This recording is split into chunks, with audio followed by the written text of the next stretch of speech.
Breaking news చూస్తున్నారు. నంద్యాల జిల్లాలో ఘోర రోడ్డు ప్రమాదం జరిగింది. 2 కార్లు ఒకదాని ఒకటి ఢీకొన్నాయి. దానికి సంబంధించిన విజువల్స్ మీరు చూస్తున్నారు ఆర్టీవీ స్క్రీన్ మీద. నంద్యాల జిల్లాలో ఘోర రోడ్డు ప్రమాదం జరిగింది. కర్నూలు కడప నేషనల్ హైవేపై ఎదురెదురుగా ఢీకొన్నాయి 2 కార్లు. నంద్యాల నుంచి వస్తున్న ఓ కారు టైర్ పేలింది. దీంతో అరుణాచలం దర్శనం చేసుకుని వస్తున్న భక్తులు ప్రయాణిస్తున్న కారు మీద పడింది. ఈ ఘటనలో 2 అక్కడికక్కడే మృతి చెందారు. ఘటనా ప్రదేశంలోనే మృతి చెందారు. మరో 3కి తీవ్ర గాయాలయ్యాయి. ప్రమాదంలో 2 కార్లు కూడా నుజ్జునుజ్జైన విజువల్స్ మీరు చూస్తున్నారు. మరి ముఖ్యంగా ఢీకొట్టిన కారు ముందు భాగం పూర్తిగా నుజ్జునుజ్జైపోయింది, నామరూపాలు లేకుండా పోయింది. అక్కడ విజువల్స్ మీరు చూడొచ్చు. పూర్తిగా ఆ ఫ్రంట్ డ్రైవర్ సీటు వరకు కూడా పూర్తిగా ధ్వంసం అయిపోయింది, పూర్తిగా దెబ్బతింది. ఆ విజువల్ మీరు చూస్తున్నారు. ఈ కథలు మిమ్మల్ని కాస్త కలవరపరచచ్చు. అయితే మిమ్మల్ని కలవరపాటు గురి చేయడం ఆర్టీవీ ఉద్దేశం కాదు. కానీ ఇటువంటి కథనాలు చూస్తున్నప్పుడు కాస్త కలవరపాటు గురి అవకాశం ఉంటుంది కాబట్టి దీనికి సంబంధించి తగిన జాగ్రత్తలు తీసుకోవాలని చెప్పి ఆర్టీవీ సూచించడం జరుగుతోంది. ఘటనలో 2 అక్కడికక్కడే మృతి చెందారు. మరో 3కి తీవ్ర గాయాలయ్యాయి. ప్రమాదంలో ఈ 2 కార్లు కూడా పూర్తిగా ధ్వంసమైపోయాయి. విజువల్స్ చూస్తూ ఉంటే కనుక చాలా ఇబ్బందికరంగా అనిపిస్తోంది. ప్రమాదంలో 2 కార్లు నుజ్జునుజ్జాయి. సిరివెల్ల మండలం గోవిందపల్లి దగ్గర ఈ ఘటన చోటు చేసుకుంది. దానికి సంబంధించిన విజువల్స్ మీరు చూస్తున్నారు ఆర్టీవీ స్క్రీన్ మీద. AP 05EA 3243 వాహనానికి సంబంధించి విజువల్స్ మీరు చూస్తున్నారు. ఒక కారు అరుణాచలం నుంచి వస్తోంది. దర్శనం చేసుకొని వస్తోంది. ఆ క్రమంలో మరొక కారు ఢీకొట్టింది. నంద్యాల నుంచి వస్తున్న కారు టైర్ పేలింది. ఈ ప్రమాదంలో అరుణాచలం నుంచి వస్తున్న కారుని ఢీకొట్టింది. ఈ 2 ఒకదానికొకటి ఢీకొన్నాయి. ఆ ఢీకొన్న ఘటనలో 2 అక్కడే మృతి చెందినట్టుగా తెలుస్తోంది. ఈ కథను మిమ్మల్ని కాస్త కలవరపరచచ్చు. అయితే మిమ్మల్ని కలవరపాటు గురి చేయడం ఆర్టీవీ ఉద్దేశం కాదు. కానీ ఇటువంటి కథనాలు చూసినప్పుడు కాస్త కలవరపాటు గురి అవకాశం ఉంటుంది కాబట్టి దీనికి సంబంధించి తగిన జాగ్రత్తలు తీసుకోవాలని చెప్పి ఆర్టీవీ సూచించడం జరుగుతోంది. సిరివెల్ల మండలం గోవిందపల్లి దగ్గర ఘటన చోటు చేసుకుంది. మృతులు రిటైర్డ్ ఏఎస్ఐ చంద్రశేఖర్, నంద్యాలకు చెందిన షేక్ ఖాదర్ భాషాగా గుర్తించారు. అసలు టైరు పేలిన ఘటనకు సంబంధించి ఇన్ఫ్యాక్ట్ కొద్దిసేపటి క్రితమే ఒక ఘటన మనం మాట్లాడుకోవడం జరిగింది. ఇటు తెలంగాణకు సంబంధించి ఈ ఘటన మర్చిపోకముందే మరొక ఘటన. ఒకసారి అక్కడ ఏం జరిగిందో చూద్దాం.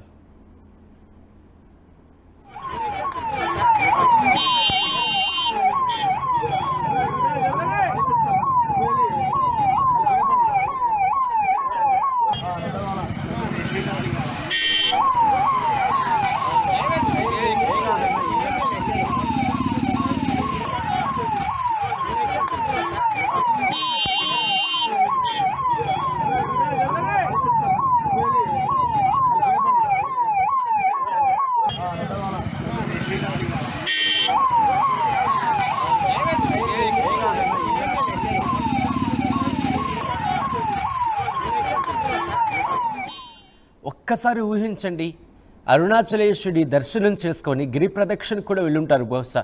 ఎందుకంటే చాలామంది అక్కడికి వెళుతూ ఉంటారు. గిరి ప్రదక్షిణ చేసి అరుణాచలేశ్వరుడి దర్శనం చేసుకొని ఆ దర్శన భాగ్యం తర్వాత తమ కోరికలు నెరవేరుతాయి, తమ జీవితం బాగుంటుంది అంటూ ఎన్నో ఆశలు, కొన్ని కోట్ల ఆశలతో తిరిగొస్తున్న వాళ్ళకి అనుకోని ఘటన. పోనీ అటువైపు ఏమైనా కోరిండి జరిగిందా అంటే కనుక బహుశా ఇంకా మనకి పూర్తి స్థాయిలో క్లారిటీ రావటం లేదు. కానీ మనకు అందుతున్న ప్రాథమిక సమాచారం కావచ్చు, లేకపోతే అక్కడ మాట్లాడుకుంటున్న దాని ప్రకారం కనుక గమనిస్తే ఒక టైరు అంటే ఒక కారు టైరు పేలింది. ఆ పేలిన ఏ టైర్ అయితే పేలిందో ఆ కారుకు సంబంధించి ఓ కారు టైర్ పేలింది. ఆ కారు టైర్ పేలిన ఈ కారుని ఢీకొట్టింది. 2 కార్లు కూడా ఒకదానికొకటి ఢీకొన్నాయి. ముందు భాగంలో బహుశా అంత డ్యామేజ్ జరిగిందంటే కనుక లిమిట్ని మించి స్పీడ్లో వెళ్ళి ఉండొచ్చేమో అనే ఒక చర్చ కూడా జరుగుతోంది. కానీ ఏదేమైనా ఆ కుటుంబం ఇప్పుడు పెద్ద దిక్కుల్ని కోల్పోయింది. ఎందుకంటే ప్రతి కుటుంబం కూడా ఎంతో అనుకుంటూ ఉంటారు అరుణాచలుడి దర్శనం చేసుకొని తిరిగి వచ్చిన క్రమంలో ఇటువంటి ఘటనలు అసలు ఇటువంటివి జరగకూడదని కోరుకుంటారు చాలామంది. అఫ్కోర్స్ ఆచితూచి వెళ్తూ ఉంటారు.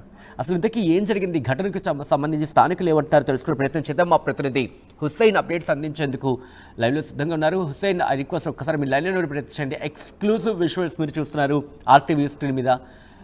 అయితే ఇటువంటి కథనాలు చూపించడం మీకు అవగాహన కల్పించడం, మిమ్మల్ని అప్రమత్తం చేయడంలో భాగంగా ఈ కథనం చూపించడం జరుగుతుంది తప్ప మిమ్మల్ని కలవరపాటు గురి చేసే ఉద్దేశం ఆర్టీవీకి లేదు. కానీ ఇటువంటి కథనాలు చూసినప్పుడు కాస్త మనసు చలించే అవకాశం ఉంటుంది, కలవరపడే అవకాశం ఉంటుంది. కాబట్టి దీనికి సంబంధించి సున్నితమైన మనస్కులు ఎవరైనా ఉంటే కనుక వాళ్ళు దయచేసి దీనికి సంబంధించిన తగిన జాగ్రత్తలు తీసుకోవాలని చెప్పి సూచించడం జరుగుతోంది. మా ప్రతినిధి హుసైన్ అప్డేట్స్ అందించేందుకు సిద్ధంగా ఉన్నారు. హుసైన్, అసలు ఇంతకీ ఏ సమయంలో ఘటన జరిగింది, ప్రాథమిక విచారణలో ఏం జరిగిందని చెప్పి పోలీసులు చెప్పడం జరుగుతోంది?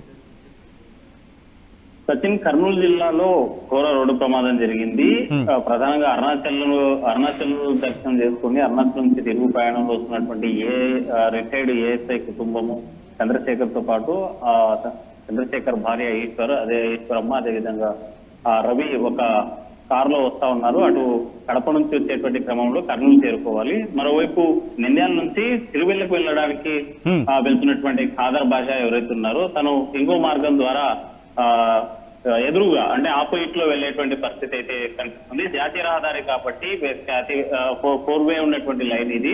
ఒక వెహికల్ ఇంకో వెహికల్ సంబంధం లేకుండా మధ్యలో డివైడర్స్ ఉన్నప్పటికీ కూడా ఒక్కసారిగా టైరు పేలి, ఖాదర్ బాషా వాహనం యొక్క టైరు పేలి ఒక్కసారిగా అరుణాచల్ నుంచి తిరిగి వస్తున్నటువంటి చంద్రశేఖర్ అయితే వాహనం ఏదైతే ఉందో ఆ వాహనం పైకి ఖాదర్ బాషా యొక్క కారు టైరు పేలి ఇక్కడ దాకా ఆపోజిట్ తో వస్తున్నటువంటి వాహనం మీద ఎగిరిపడడంతో ఒక్కసారిగా ఆ ఘటనలో స్పాట్ తోనే ఇద్దరు కూడా మృతి చెందడం జరిగింది. రిటైర్డ్ ఏఎస్ఐ చంద్రశేఖర్ తో పాటు మరో వాహనంలో ఉన్నటువంటి ఖాదర్ బాషా స్పాట్ లోనే చనిపోయారు. ఈ ఘటనలో ఏఎస్ఐ చంద్రశేఖర్ భార్య ఈశ్వరమ్మతో పాటు రవికుమార్ తీవ్ర గాయాలైనటువంటి పరిస్థితి ఉంది. ఈశ్వరమ్మ పరిస్థితి చాలా విషమంగా ఉండడంతో స్థానికంగా ఉన్నటువంటి ప్రభుత్వ ఆసుపత్రి నంద్యాలకి తరలించారు 108 వాహనం ద్వారా. ఈ ఘటన సుమారుగా 6 సమయంలో జరిగినట్టు మనకు ప్రధానంగా తెలుస్తుంది. అయితే ఈ కారు టైరు పేలడానికి ప్రధానమైన కారణం అతి వేగంతో రావడము. ఒక్కసారిగా ఆ టైరు ఆ కారులో ఎంతమంది ప్రయాణికులు ఉన్నారు? దాదాపుగా 2 కార్లలో కూడా. ఈ ప్రమాద ఘటన తర్వాత ప్రస్తుతం అక్కడ పరిస్థితి ఏంటి? అంటే ప్రధానంగా సచిన్, కర్నూలు ఈ అరుణాచల్ నుంచి వచ్చేటువంటి వాహనంలో 3 ఉన్నారు. చంద్రశేఖర్ తో పాటు ఆయన భార్య, తర్వాత కొడుకు. మరోవైపు మహబూబ్ ఈ ఖాదర్ బాషా ఎవరైతే ఉన్నారో నంద్యాల నుంచి వెళ్లేటువంటి వ్యక్తి ఆ వాహనంలో కేవలం ఒక్కరే ఉన్నారు. మొత్తంగా చూసుకుంటే ఈ ప్రమాదంలో ఈ 2 కార్లలో కూడా 4 ఉన్నటువంటి పరిస్థితి ఉంది. అందులో 2 చనిపోయారు, అక్కడికక్కడ స్పాట్ చనిపోయినటువంటి ఘటన. ఈ విషయం తెలుసుకున్నటువంటి స్థానిక తిరువెల్ల పోలీసులు సంఘటనా స్థలాన్ని చేరుకున్నారు. ప్రమాదం జరిగినటువంటి తీరును పరిశీలించారు. దీని మీద కేసు నమోదు చేసి దర్యాప్తు కొనసాగుతున్నటువంటి పరిస్థితి కనిపిస్తుంది. ఒకసారిగా 2 కుటుంబాల్లో ఈరోజు ఈ కార్తీక మాసం ఉన్నటువంటి నేపథ్యంలో అరుణాచల్ వెళ్లి తిరిగి వస్తున్నటువంటి క్రమంలో చంద్రశేఖర్ రెడ్డి యొక్క వాహనం యాక్సిడెంట్ గురి కావడం, చంద్రశేఖర్ రెడ్డి చనిపోవడం, ఆ కుటుంబంలోనే భార్యతో పాటు కొడుకు కూడా తీవ్రంగా గాయపడి ఆసుపత్రిలో చికిత్స పొందుతున్నటువంటి ఘటనతో ఆ కుటుంబం తీవ్రమైనటువంటి విషాదం నెలకొంది. మరోవైపు స్థానికంగానే అంటే నంద్యాల నుంచి సిరివెల్లలో ఉన్నటువంటి తన బంధువుల్ని చూసేందుకు, బంధువులతో మాట్లాడేందుకు ఆ కారులో వెళ్తున్నటువంటి ఖాదర్ బాషా కూడా స్పాట్ లోనే చనిపోవడం అనేటువంటిది 2 కుటుంబాలని ఒక యాక్సిడెంట్ మరి తీవ్రమైనటువంటి విషాదాన్ని నింపించినటువంటి ఘటన ఉంది. అంటే ఒక వాహనానికి మరో వాహనానికి సంబంధం లేకుండా కూడా అంటే అది పొడవైనటువంటి ఇక్కడ ఒక క్లారిటీ ఇచ్చే ప్రయత్నం చేద్దాం. ఎందుకంటే టైర్ పేలిన తర్వాత ముందున్న వాహనాన్ని ఢీకొట్టిన ఆ సిచ్యువేషన్ నుండి అంటే వెనకాల నుంచి వచ్చి ముందు కారుని ఢీకొట్టినట్టుగా తెలుస్తుంది. కరెక్ట్గా అసలు అంటే క్లారిటీ ఇచ్చే ప్రయత్నం చేద్దాం.